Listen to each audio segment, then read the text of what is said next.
Hello students, NS तथा GM classes में आपका स्वागत है।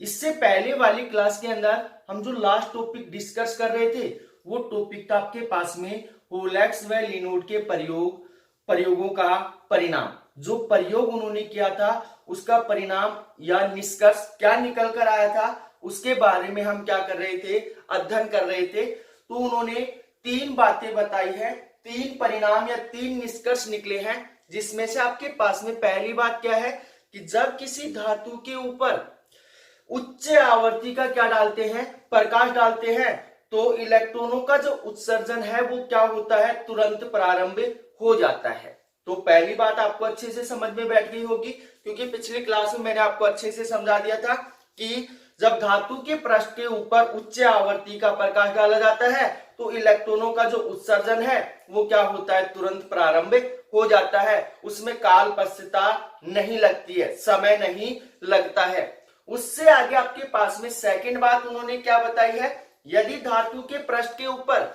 दहली आवर्ती से कम आवर्ती का क्या डाला जाता है, प्रकाश डाला जाता है, तो इलेक्ट्रॉनों का उत्सर्जन नहीं होता है, चाहे प्रकाश की तीव्रता कुछ भी हो। तो इस निष्कर्ष से आपको एक बात समझ में बैठी होगी कि आपके पास में आवर्ती उच्च होगी तभी आपके पास में इलेक्ट्रॉनों का उत्सर्जन होगा, अन्यथा इलेक्ट्रॉनों का उत्सर्जन नहीं होगा, चाहे तीव्रता कुछ भी हो। उससे आगे आपके पास में थर्ड बात उन्होंने क्या बताई है कि प्रकाश के अंदर जो इलेक्ट्रॉन है उनकी अधिकतम जो गतिज ऊर्जा होती है वो 0 से 1 के मध्य होती है, 0 से 1 के मध्य होती है। और जो इलेक्ट्रॉन का जो निरोधी विभव होता है वो उसकी अधिकतम गतिज ऊर्जा को क्या करता है, व्यक्त करता है। और जो निरोधी विभव होता है वो अधिकतम गतिज ऊर्जा को तो व्यक्त करेगा, परंतु वो किसके ऊपर निर्भर करता है, आवर्ती के ऊपर निर्भर करता है, तीव्रता के ऊपर निर्भर नहीं करता है। तो इस बात को ध्यान रखना भाई। अब अगला जो टॉपिक है वह आपके पास में प्रकाश विद्युत प्रभाव की व्याख्या करने में तरंग सिद्धांत की असफलताएं।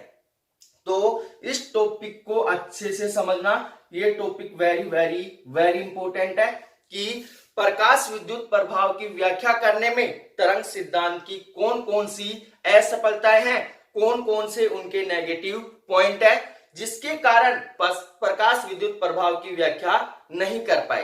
तो अच्छे से समझना। अब 12वें चैप्टर के अंदर मैंने टॉपिक समझाया था कि मैक्सवेल का विद्युत चुंबकीय प्रभाव, और वहां पे बताया गया था कि जो प्रकाश तरंगे हैं, जो प्रकाश है वो तरंगों के रूप में क्या होता है, संचरित होता है। और वहां पे एक बात भी बताई थी मैंने कि आपके पास में जो मैक्सवेल का विद्युत चुंबकीय प्रभाव है वो केवल व्यतिकरण, विवर्तन, ध्रुवण जैसी घटनाओं की ही व्याख्या कर सकता है, परंतु प्रकाश विद्युत प्रभाव और रमन प्रभाव जैसी घटनाओं की व्याख्या नहीं कर सकता। और ये भी कहा था कि हम इसके बारे में 13वें चैप्टर में डिस्कस करेंगे। तो ये टॉपिक आ चुका है। तो यहाँ पे आपके पास में टॉपिक है कि प्रकाश विद्युत प्रभाव की व्याख्या करने में तरंग सिद्धांत की असफलताएं कौन कौन सी हैं। तो अब आपके पास में टॉपिक क्या है, टॉपिक आपके पास में प्रकाश विद्युत प्रभाव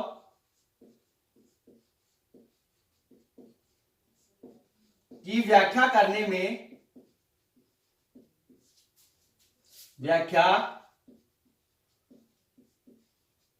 में तरंग सिद्धांत की असफलताएं, तरंग सिद्धांत की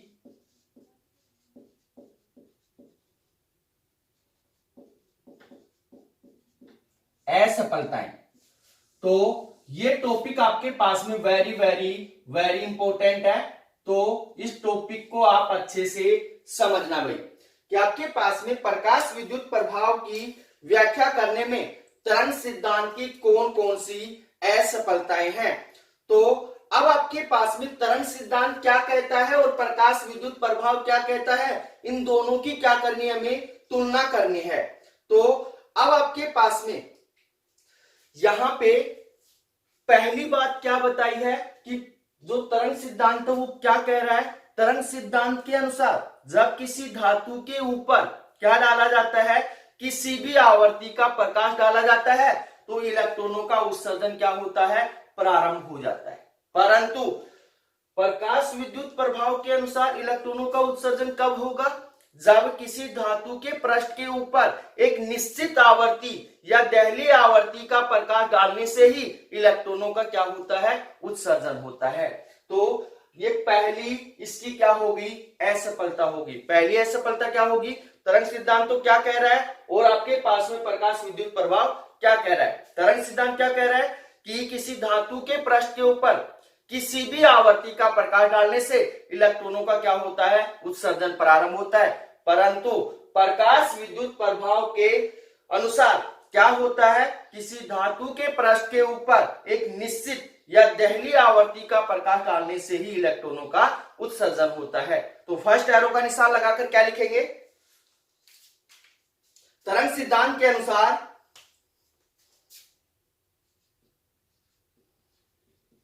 तरंग सिद्धांत के अनुसार किसी धातु के पृष्ठ पर या धातु के पृष्ठ पर किसी भी आवर्ती का प्रकाश डालने से इलेक्ट्रॉनों का उत्सर्जन होता है। अनुसार धातु के पृष्ठ पर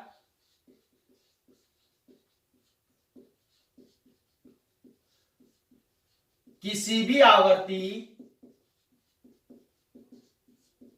का प्रकाश डालने से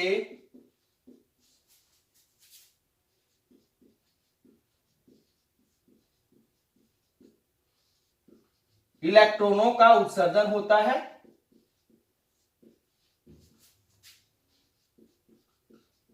कौन कह रहा है, ये कह रहा है तरंग सिद्धांत। उत्सर्जन होता है,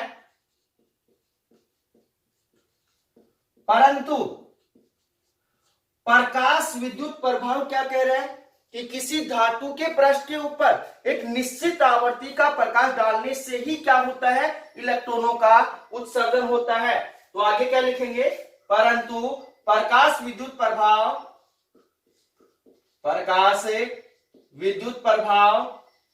के अनुसार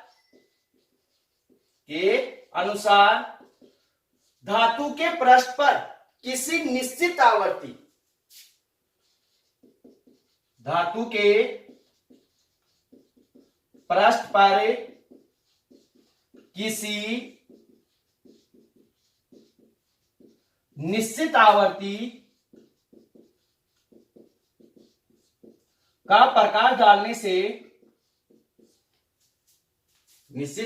का प्रकाश डालने से इलेक्ट्रॉनों का उत्सर्जन होता है। इलेक्ट्रॉनों का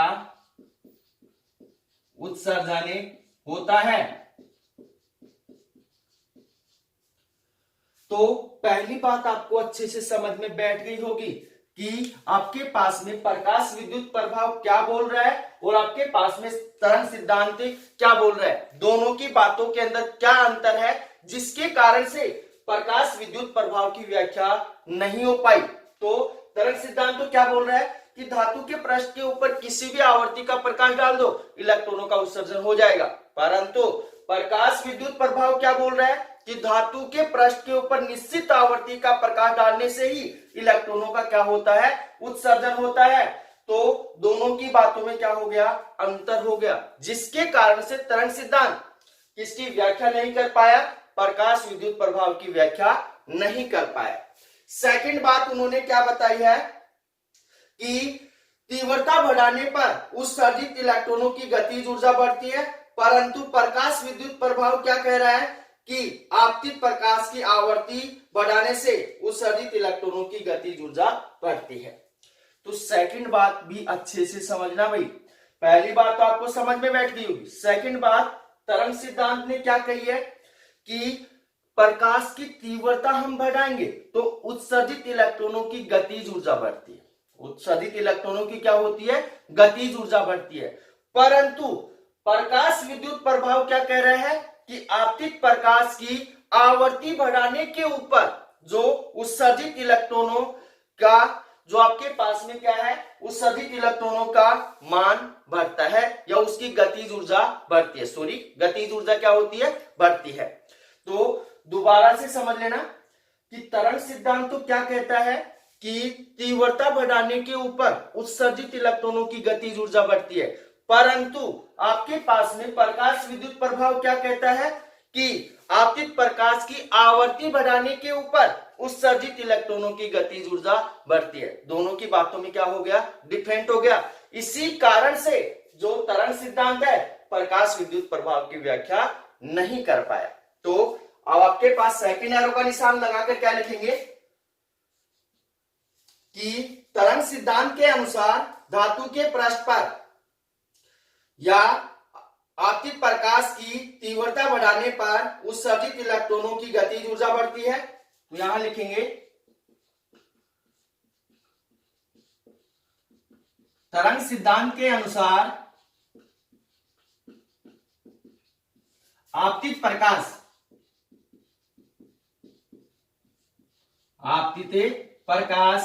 की तीव्रता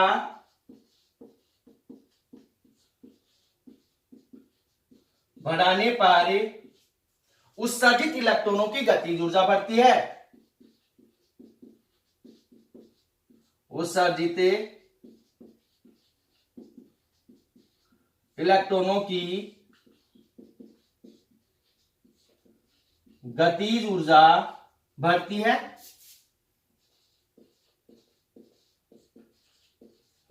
परंतु प्रकाश विद्युत प्रभाव क्या कह रहा है कि आपतित प्रकाश की आवर्ती बढ़ाने के ऊपर उत्सर्जित इलेक्ट्रॉनों की क्या होती है, गतिज ऊर्जा बढ़ती है। तो आगे क्या लिखेंगे, परंतु प्रकाश विद्युत प्रभाव के अनुसार प्रकाश विद्युत प्रभाव के अनुसार आपतित प्रकाश की आवर्ती बढ़ाने से आपतित प्रकाश की आवर्ती बढ़ाने से उत्सर्जित इलेक्ट्रॉनों की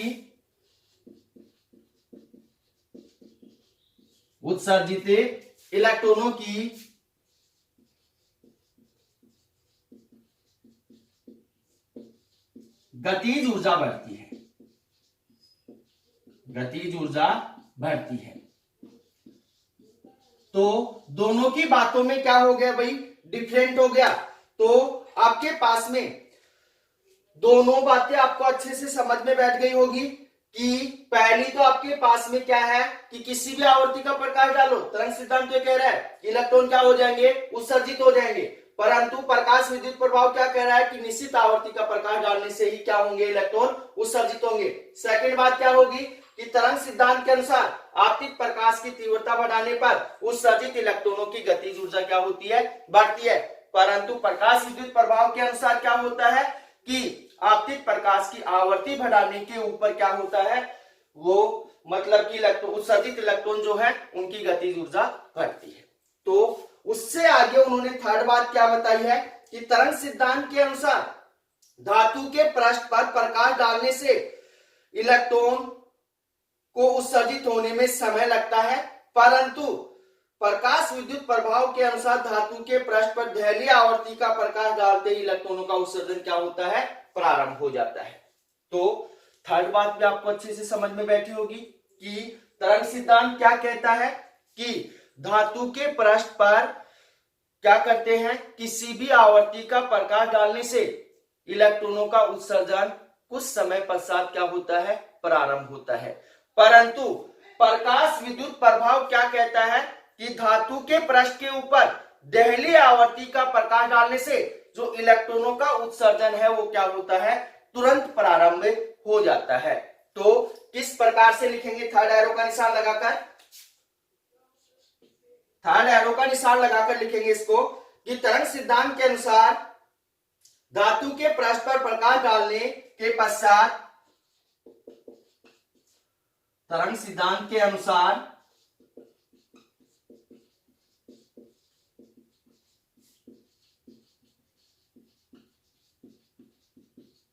धातु के पृष्ठ पर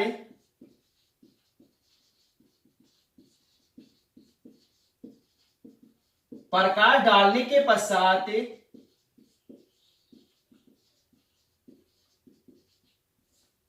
इलेक्ट्रॉनों का उत्सर्जन कुछ समय पश्चात होता है। इलेक्ट्रॉनों का उत्सर्जन कुछ समय पश्चात प्रारंभ होता है या इलेक्ट्रॉन उत्सर्जित होने में समय लगता है। तो यहां पे इसको भी ऐसे लिख सकते हैं कि पश्चात इलेक्ट्रॉन उत्सर्जित होने में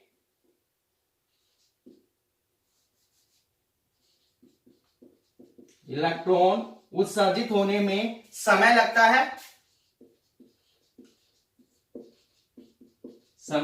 लगता है, परंतु प्रकाश विद्युत प्रभाव के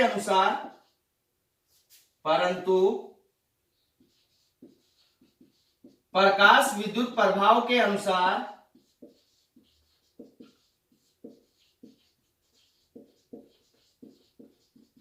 धातु के पृष्ठ पर या धातु पर दहली आवर्ती का प्रकाश डालते ही इलेक्ट्रॉनों का उत्सर्जन क्या होता है, प्रारंभ हो जाता है। तो अनुसार धातु के पृष्ठ पर दहली आवर्ती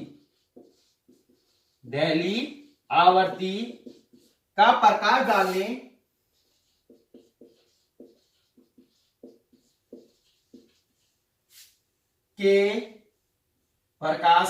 डालने के तुरंत बाद इलेक्ट्रॉनों का उत्सर्जन प्रारंभ हो जाता है। इलेक्ट्रॉनों का उत्सर्जन प्रारंभ हो जाता है।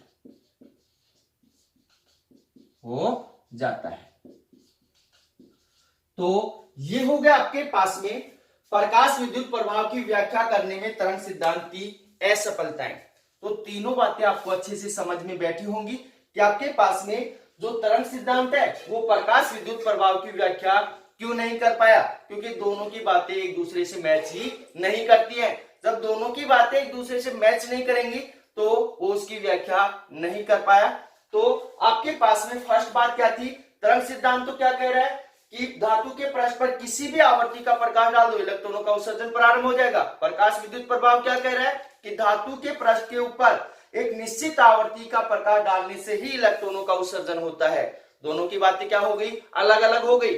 उससे आगे सेकंड बात क्या है कि तरंग सिद्धांत के अनुसार आपतित प्रकाश की तीव्रता बढ़ाने के ऊपर उत्सर्जित इलेक्ट्रॉनों की गतिज ऊर्जा क्या होती है, बढ़ती है। परंतु प्रकाश विद्युत प्रभाव क्या कह रहा है कि आपतित प्रकाश की आवर्ती बढ़ाने पर उत्सर्जित इलेक्ट्रॉनों की गतिज ऊर्जा बढ़ती है। एक तीव्रता के बारे में बता रहा है, एक किसके बारे में बता रहा है, आवर्ती के बारे में बता रहा है।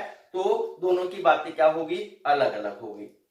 थर्ड बात क्या है कि तरंग सिद्धांत के अनुसार धातु के पृष्ठ पर प्रकाश डालने के पश्चात जो इलेक्ट्रॉन उत्सर्जित होते हैं उनमें समय लगता है। कौन कह रहा है, तरंग सिद्धांत कह रहा है। परंतु प्रकाश विद्युत प्रभाव क्या कह रहा है कि दहली आवर्ती का प्रकाश अगर धातु के पृष्ठ के ऊपर डाला जाता है तो इलेक्ट्रॉनों का उत्सर्जन क्या होता है, तुरंत प्रारंभ हो जाता है। तो तीनों बातें क्या हो गई, अलग अलग हो गई। तो इसको अच्छे से समझना भाई, टॉपिक इंपॉर्टेंट है तो इसका स्क्रीनशॉट ले सकते हो आप।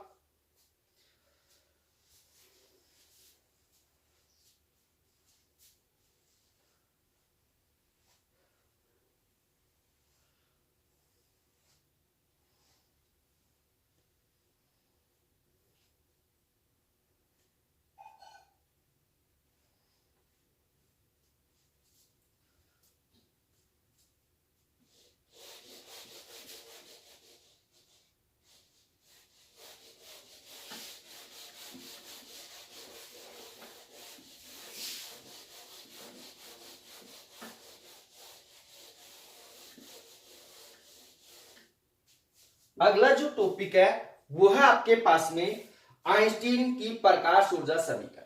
तो अच्छे से समझना, ये टॉपिक भी अच्छा टॉपिक है। कि आइंस्टीन की प्रकाश ऊर्जा समीकरण क्या है। पहले टॉपिक डालते हैं, फिर इसके बारे में बात करते हैं। तो टॉपिक आपके पास में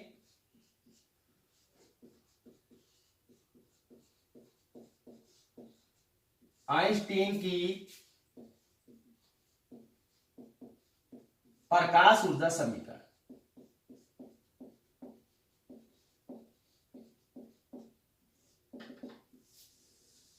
आइंस्टीन की प्रकाश ऊर्जा समीकरण। अब आइंस्टीन नामक वैज्ञानिक ने क्या बताया है उसको अच्छे से सुनना भाई। कि आइंस्टीन नामक वैज्ञानिक ने बताया है कि जब किसी धातु के पृष्ठ के ऊपर फोटोन क्या किए जाते हैं, आपतित किए जाते हैं। फोटोन क्या किए जाते हैं, आपतित किए जाते हैं। फोटोन क्या है, आपके पास में ऊर्जा है। क्या है, ऊर्जा है। तो फोटोन आपतित करेंगे तो आपके पास में जो धातु के पृष्ठ के ऊपर जो मुक्त इलेक्ट्रॉन है वो क्या करते हैं, प्रत्येक फोटोन का क्या कर लेते हैं, अवशोषण कर लेते हैं। या जो फोटोन है धातु के पृष्ठ के ऊपर जो मुक्त इलेक्ट्रॉन है उनको क्या प्रदान करते हैं, ऊर्जा प्रदान करते हैं। दोनों बातें सेम है कि आपके पास में आइंस्टीन के अनुसार क्या होगा, जब किसी धातु के पृष्ठ के ऊपर क्या करते हैं, फोटोन आपतित करते हैं तो धातु के पृष्ठ के ऊपर जो मुक्त इलेक्ट्रॉन होते हैं वो प्रत्येक फोटोन का क्या कर लेते हैं, पूर्णतः अवशोषण कर लेते हैं। या फिर इसको हम ऐसे बोल सकते हैं कि जो फोटोन है धातु के पृष्ठ के ऊपर उपस्थित मुक्त इलेक्ट्रॉन को क्या करते हैं, ऊर्जा प्रदान करते हैं। इसलिए आइंस्टीन नामक वैज्ञानिक ने क्या कहा है कि जो ऊर्जा है वो क्या रहती है, संरक्षित रहती है। क्योंकि संपूर्ण ऊर्जा का क्या हो जाता है, अवशोषण हो जाता है, कोई भी ऊर्जा बाहर नहीं निकलती है। इसलिए संपूर्ण ऊर्जा क्या रहती है, संरक्षित रहती है। और यह ऊर्जा दो कार्यों में क्या होती है, खर्च होती है।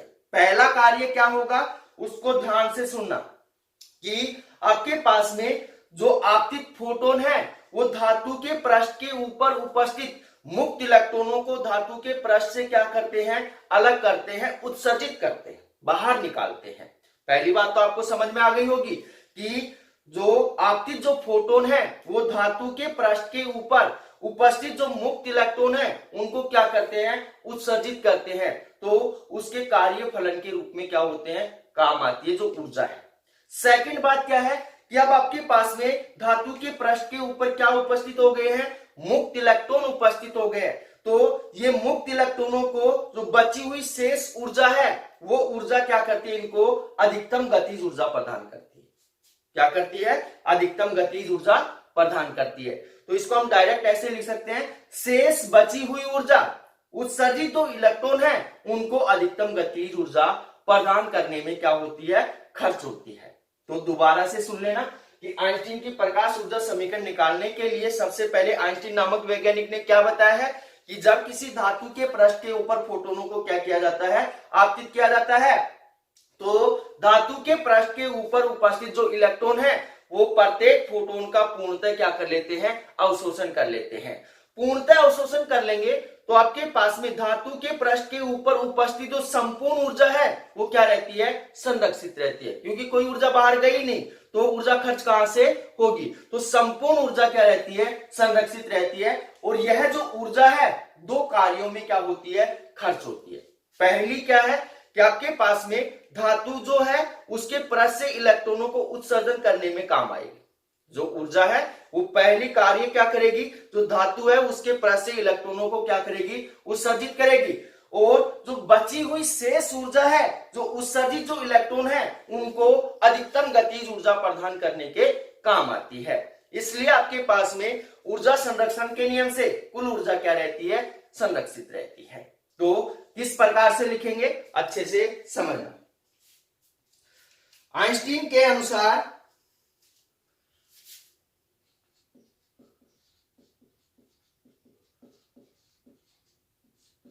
आइंस्टीन के अनुसार जब धातु के पृष्ठ पारे, जब धातु के पृष्ठ पारे फोटोन या फोटोनों को आपतित किया जाता है, फोटोनों को आपतित किया जाता है तब धातु के पृष्ठ पर उपस्थित इलेक्ट्रॉन सभी फोटोनों का पूर्णतः क्या कर लेते हैं, अवशोषण कर लेते हैं। तब धातु के पृष्ठ पर उपस्थित इलेक्ट्रॉन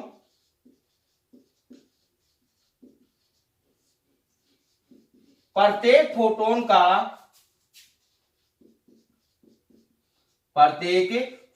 का पूर्णतः अवशोषण कर लेते हैं, पूर्णतः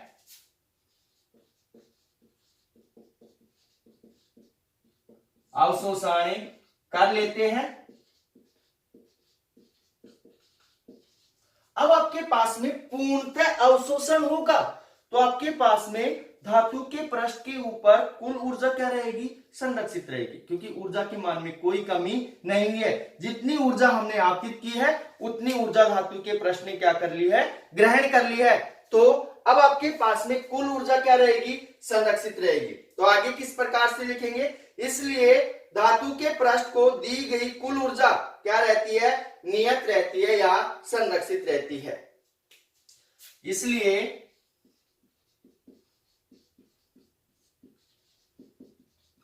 धातु के पृष्ठ को दी गई कुल ऊर्जा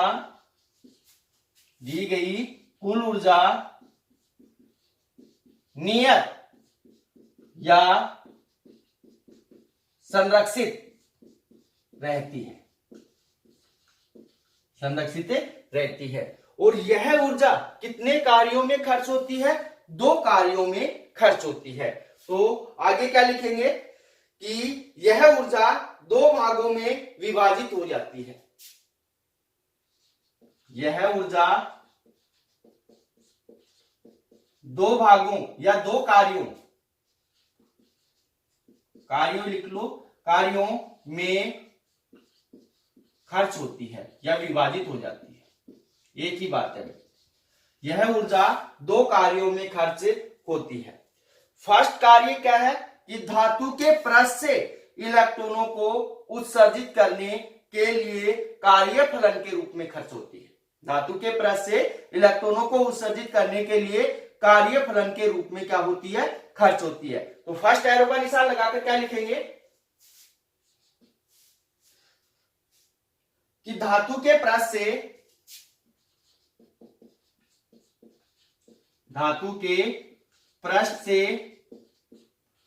इलेक्ट्रॉनों को उत्सर्जित करने के लिए कार्यफलन के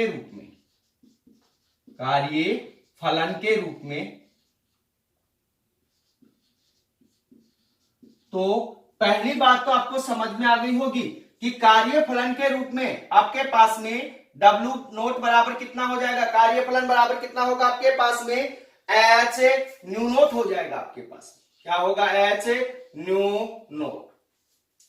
अब आपके पास में शेष बची हुई जो ऊर्जा है, जो उत्सर्जित इलेक्ट्रॉन है, उनको क्या करती है, अधिकतम गतिज ऊर्जा प्रदान करती है। तो सेकंड एरो का निशान लगाकर क्या लिखेंगे, शेष बची हुई ऊर्जा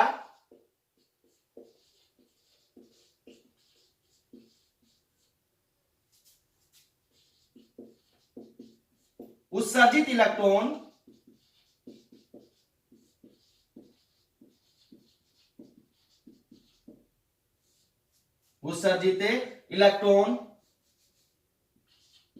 इलेक्ट्रॉनों को अधिकतम गतिज ऊर्जा प्रदान करती है।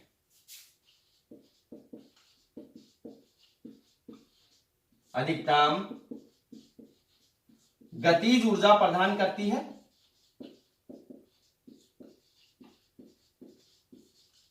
इसलिए आपके पास में अधिकतम गतिज ऊर्जा के मैक्सिमम बराबर कितना होगा भाई, आपके पास में 1/2 m v मैक्सिमम क्या हो जाएगा, स्क्वायर हो जाएगा। कितना हो जाएगा, यहां पे k मैक्सिमम बराबर हो जाएगा 1/2 m v मैक्सिमम स्क्वायर हो जाएगा।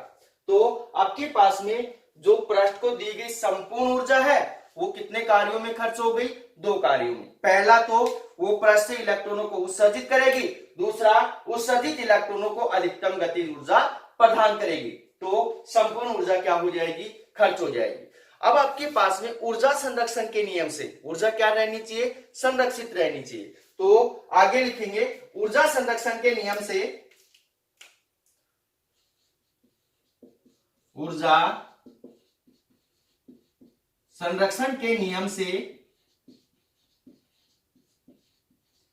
ऊर्जा संरक्षण के नियम से आपके पास में कुल ऊर्जा क्या रहेगी? नियत रहेगी, संरक्षित रहेगी। तो क्या होगा आपके पास में? यहां पे E बराबर हो जाएगा आपके पास में कितना होगा? कार्यफलन के रूप में खर्च हुई ऊर्जा प्लस में आपके पास में अधिकतम गतिज ऊर्जा प्रदान करने के लिए खर्च की गई ऊर्जा। तो क्या हो जाएगा आपके पास में? के मैक्सिमम हो जाएगा। तो इन दोनों ऊर्जाओं का जो योग होगा वो क्या होगा आपके पास में? कुल ऊर्जा के क्या होगा? समान होगा। तभी आपके पास में ऊर्जा संरक्षण का नियम लागू होगा।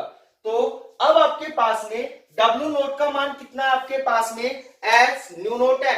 और K मैक्सिमम का मान कितना है? 1/2 m और 1/2 m V मैक्सिमम स्क्वायर है। तो ये दोनों मान उठाकर यहां डालेंगे तो आपके पास में क्या समीकरण आएगा? E बराबर हो जाएगा आपके पास में H न्यू नोट प्लस में कितना हो जाएगा? 1/2 m V मैक्सिमम स्क्वायर। यहां पे V क्या है? वेग है। और न्यू नोट क्या है आपके पास में? दहली आवर्ती है। और H क्या है? प्लांक नियतांक है। और M क्या है आपके पास में? इलेक्ट्रॉन का द्रव्यमान है। उससे आगे आपके पास में चूंकि E बराबर कुल ऊर्जा बराबर कितना होता है? H न्यू होता है। कितना होता है? H new. तो H न्यू का मान उठाकर यहां डालेंगे तो आप E का मान, तो आपके पास क्या हो जाएगा? H न्यू बराबर हो जाएगा आपके पास में H न्यू नोट प्लस में 1/2 m V मैक्सिमम स्क्वायर।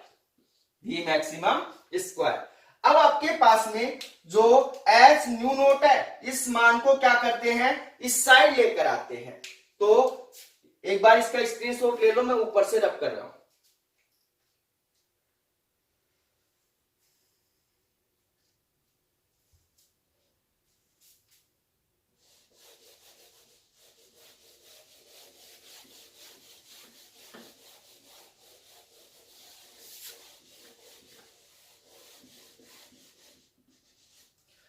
तो इससे आगे H न्यू नोट को इस साइड लेकर जाएंगे तो 1/2 m V मैक्सिमम स्क्वायर बराबर कितना होगा आपके पास में? यहां पे जो मान होगा वो होगा आपके पास में 1/2 m V मैक्सिमम स्क्वायर बराबर कितना हो जाएगा आपके पास में? H न्यू माइनस में H न्यू नोट हो जाएगा। कितना हो जाएगा? H new minus H new note हो जाएगा। ये आ जाएगा आपके पास में समीकरण नंबर 1। समीकरण नंबर 1। अब उससे आगे ध्यान से समझना भाई कि आपके पास में आवर्ती बराबर क्या होता है और दहली आवर्ती बराबर क्या होता है। ये पीछे मैंने आपको अच्छे से करवा रखा है कि आपके पास में दहली आवर्ती न्यू नोट बराबर कितना होता है आपके पास में? C/में लैम्डा नोट। लैम्डा नोट क्या है आपके पास में? दहली तरंगदैर्घ्य है। और न्यू आवर्ती बराबर कितना हो जाएगा? C/में लैम्डा हो जाएगा। तो आगे लिखेंगे चूंकि न्यू बराबर कितना होगा आपके पास में? C/में लैम्डा होगा। और आपके पास में न्यू नोट बराबर कितना होगा? C/में लैम्डा नोट हो जाएगा। यहां लैम्डा नोट क्या है आपके पास में? जो दहली तरंगदैर्घ्य है वो है। और C क्या है? प्रकाश की चाल है। तो ये दोनों मान उठाकर यहां डालेंगे तो आगे लिखेंगे समीकरण 1 से। समीकरण 1 से क्या मान होगा भाई आपके पास में? यहां पे मान होगा 1/2 m V मैक्सिमम स्क्वायर बराबर कितना हो जाएगा आपके पास में? H बटे कितना हो जाएगा? लैम्डा। क्योंकि न्यू का मान कितना है? C/में लैम्डा है। माइनस कितना हो जाएगा आपके पास में न्यू नोट का मान कितना सी अपॉन में लैम्डा नोट है, तो एस सी बटे कितना हो जाएगा लैम्डा नोट हो जाएगा। तो दोनों के अंदर से क्या कॉमन आ रहा है आपके पास में, एस सी क्या हो रहा है कॉमन आ रहा है, तो क्या करेंगे बाहर निकालेंगे, तो क्या समीकरण होगा आपके पास में 1/2 एम वी मैक्सिमम स्क्वायर बराबर कितना हो जाएगा एस सी इंटू यहां पे कितना मान बच गया 1 अपॉन में लैम्डा माइनस 1 अपॉन में लैम्डा नोट।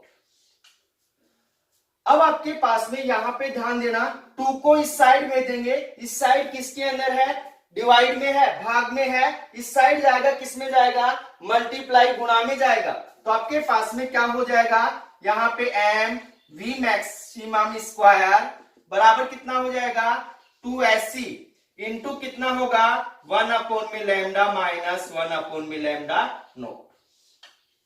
यहां से m को भी इस साइड भेजेंगे, m यहां किस में है गुणा में है, उस साइड जाएगा किस में जाएगा भाग में जाएगा, तो m को इस साइड भेजो तो आपके पास क्या मान बचेगा यहां पे v मैक्सिमम स्क्वायर बराबर कितना हो जाएगा 2SC बटे कितना हो जाएगा m हो जाएगा इंटू कितना मान बचेगा 1 अपॉन में लैम्डा माइनस 1 अपॉन में लैम्डा नोट। अब इसका भी एलसीएम ले लो, 1 अपॉन में लैम्डा माइनस 1 अपॉन में लैम्डा नोट का क्या लेंगे एलसीएम लेंगे, तो आपके पास में क्या एलसीएम आएगा लैम्डा लैम्डा नोट आएगा, तो क्या मान होगा आपके पास में v मैक्सिमम स्क्वायर बराबर कितना हो जाएगा 2SC बटे कितना हो जाएगा m इंटू आपके पास कितना मान हो जाएगा यहाँ पे लैम्डा लैम्डा नोट, यहां हो जाएगा लैम्डा नोट माइनस में लैम्डा। अब इससे आगे हमें v मैक्सिमम का मान निकालना है, यहां पे क्या है v मैक्सिमम स्क्वायर है, तो इस साइड क्या जाएगा इस साइड अंडरूट चला जाएगा, तो आपके पास में क्या समीकरण होगा यहां होगा आपके पास में v मैक्सिमम बराबर हो जाएगा आपके पास में अंडर रूट कितना होगा 2SC बटे कितना हो गया m into lambda note minus में लैम्डा बटे कितना हो गया लैम्डा लैम्डा नोट हो गया। तो ये क्या आ गया आपके पास में उत्सर्जित इलेक्ट्रॉन का वेग आ गया, उत्सर्जित इलेक्ट्रॉन का क्या आ गया वेग आ गया। तो उससे आगे आपके पास में यदि निरोधी विभव कितना है v नोट है, तब उत्सर्जित इलेक्ट्रॉन की गतिज ऊर्जा कितनी होगी, ये मैं पीछे बता चुका हूं कि यदि आपके पास में निरोधी विभव कितना है v नोट है, तो उत्सर्जित इलेक्ट्रॉन की जो गतिज ऊर्जा होगी k मैक्सिमम बराबर कितना होगा आपके पास में 1/2 m v मैक्सिमम स्क्वायर बराबर e v नोट होगा। तो यहां पे सोल्व करेंगे, आगे क्या लिखेंगे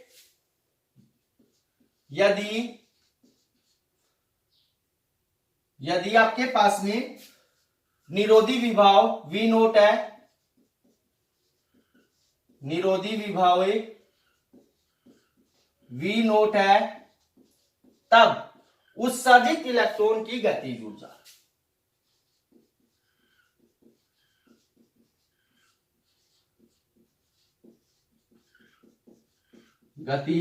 ऊर्जा तो आपके पास में उत्सर्जित इलेक्ट्रॉन की गतिज ऊर्जा k मैक्सिमम बराबर कितना होगा आपके पास में k मैक्सिमम बराबर हो जाएगा 1/2 m v मैक्सिमम का स्क्वायर बराबर क्या हो जाएगा e v नोट हो जाएगा, e v नोट। यहां पे e क्या है इलेक्ट्रॉन है और v नोट क्या है निरोधी विभव है। तो समीकरण 1 के अंदर देखना भाई 1/2 m v मैक्सिमम स्क्वायर बराबर कितना है आपके पास में h new minus h new note है, तो आपके पास में 1/2 m v मैक्सिमम स्क्वायर बराबर क्या डाल सकते हैं e v नोट डाल सकते हैं। तो यहां लिखेंगे समीकरण 1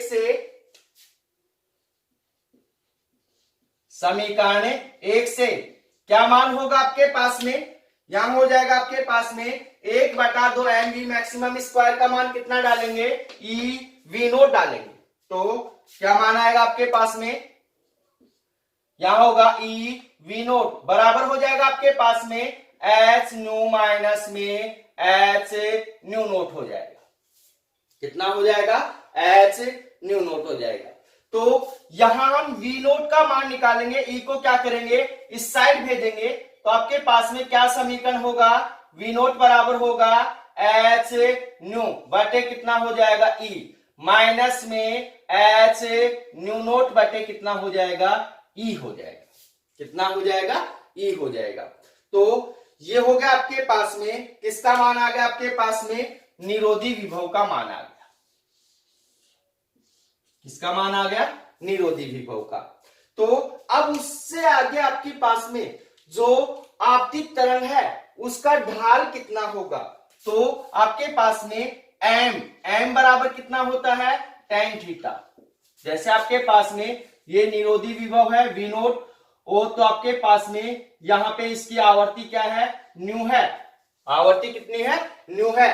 तो आपके पास में यहां पे मान लिया थीटा कोण बना रहा है, तो आपके पास में इसका जो ढाल होगा m बराबर tan थीटा बराबर कितना होगा आपके पास h अपोन में कितना होगा e होगा, h अपोन में e। तो इस बात का ध्यान रखना भाई, क्योंकि न्यूमेरिकल के अंदर कई बार ढाल पूछ लेता है, तो m बराबर tan थीटा बराबर कितना हो गया h अपोन में e हो गया। तो ये हो गया आपके पास में आइंस्टीन की प्रकाश ऊर्जा समीकरण।